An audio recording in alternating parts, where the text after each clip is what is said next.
नमस्कार दोस्तों, मैं प्रकाश सिंह आपका अपना चैनल सरजी मैथ से class 10th math coordinate geometry लिए हूँ। तो तीनों बिंदुओं के निर्देशांक क्या होंगे? संरेख शब्द का अर्थ होता है, इस संरेख शब्द का अर्थ क्या होता है?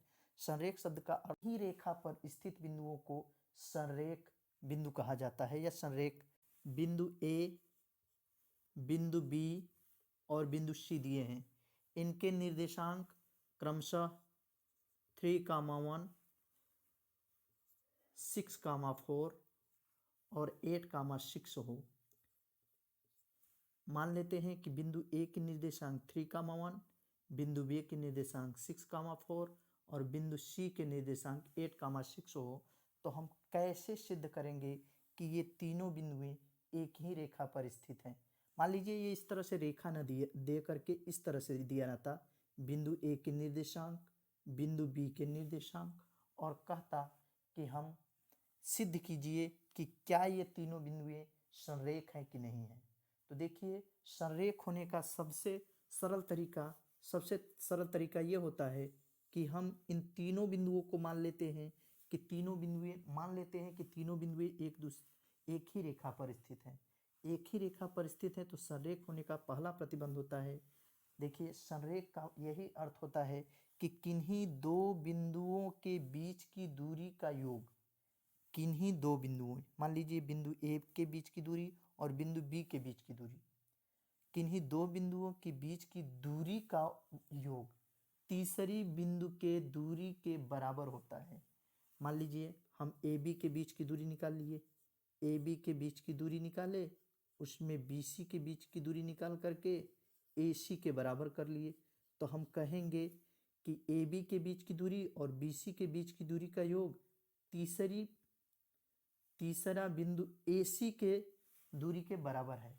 तब तो ये तीनों बिंदुएं संरेख होंगे। इसी तरह से अगर हम कह दें कि ए बी के बीच की दूरी प्लस ए सी के बीच की दूरी वह बी सी के बीच की दूरी के बराबर हो जाए, तो हम कहेंगे कि अब ये भी तीनों बिंदुएं एक दूसरे के संरेख हैं। इसी तरह से अगर हम कहें कि ए सी के बीच की दूरी और बी सी के बीच की दूरी यदि ए बी के बीच की दूरी के बराबर हो जाए, तो हम कहेंगे अब तीनों बिंदुएं, यानी कि देखिए कोई भी दो बिंदु, किन्हीं भी दो बिंदुओं की दूरी का योग तीसरी बिंदु के दूरी के बराबर होता है। इस तरह से हम सिद्ध करके देखते हैं कि क्या यह मान सत्य आता है।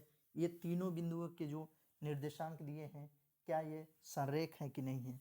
चलिए हम पहले निकालते हैं ए बी के बीच की दूरी। ए बी के बीच की दूरी तो आप लोगों को पिछले वीडियो में हम किस तरह से दो बिंदुओं के बीच की दूरी का निगमन और किस तरह से दो बिंदुओं के बीच की दूरी निकाला जाता है, हम पिछले वीडियो में आप लोगों को बता चुके हैं। अगर आप नहीं जानते हैं दो बिंदुओं के बीच की दूरी का निकालने के लिए, तो आप हमारा पिछले वीडियो जा करके आप देख सकते हैं हमारे सरजी मैथ के चैनल पर। तो देखिए, ए बी के बीच की दूरी मान लेते हैं, इस बिंदु के निर्देशांक को x1 y1 तथा बी बिंदु के निर्देशांक को x2 y2। तो इसमें हम दो बिंदुओं के बीच की दूरी ए बी के बीच की दूरी हम निकाल रहे हैं, तो x2 माइनस x1 का whole square plus y2 minus y1 का होल स्क्वायर लिखेंगे। इसी में हम इनका वैल्यू पुट करेंगे। x2 का वैल्यू के देख रहे हैं 6 है तो 6 रखेंगे, माइनस x1 का वैल्यू 3 है तो 3 रखेंगे, होल स्क्वायर लगाएंगे। y2 का वैल्यू आप देख रहे हैं 4 है तो 4 लिखेंगे, y1 का वैल्यू देख रहे हैं 1 है तो 1 लिखेंगे। अब इस तरह से 6 में से 3 को घटा देंगे तो 3 बचेगा, 3 का स्क्वायर प्लस 4 में से 1 को घटाएंगे तो यहाँ पर भी 3 बचेगा, इसका भी होल स्क्वायर। आप जानते हो कि 3 का स्क्वायर यानी कि 3 इंटू 3, यहाँ पर प्लस लगा है प्लस लगाइए, फिर 3 पर स्क्वायर है तो 3 इंटू 3, और यहाँ देखिए 3 में 3 का गुणा करेंगे 9, यहाँ भी 3 में 3 का गुणा करेंगे 9, 9 और 9 को जोड़ते हैं 18 आ जाता है। 18 का गुणनखंड आप लोग जानते हैं 2 इंटू 3 इंटू 3। देखिए कोई भी वैल्यू रूट से बाहर कब निकलती है, जब उस वैल्यू का जोड़ा बन जाता है। जैसे ही वैल्यू का जोड़ा बनता है, जैसे 3 और 3 को हम बाहर अगर करना चाहते हैं तो 3 का एक जोड़ा बना तो 3 तो आ गया बाहर, लेकिन जिसका जोड़ा नहीं बनता है वह रूट के अंदर ही रह जाता है। इसी तरह से ए बी के बीच की दूरी हम निकाल लिए। अब निकालते हैं बी सी के बीच की दूरी। तो बी सी के बीच की दूरी को हम मान लेते हैं इसको x1 y1। हम निकालते हैं बी सी के बीच की दूरी।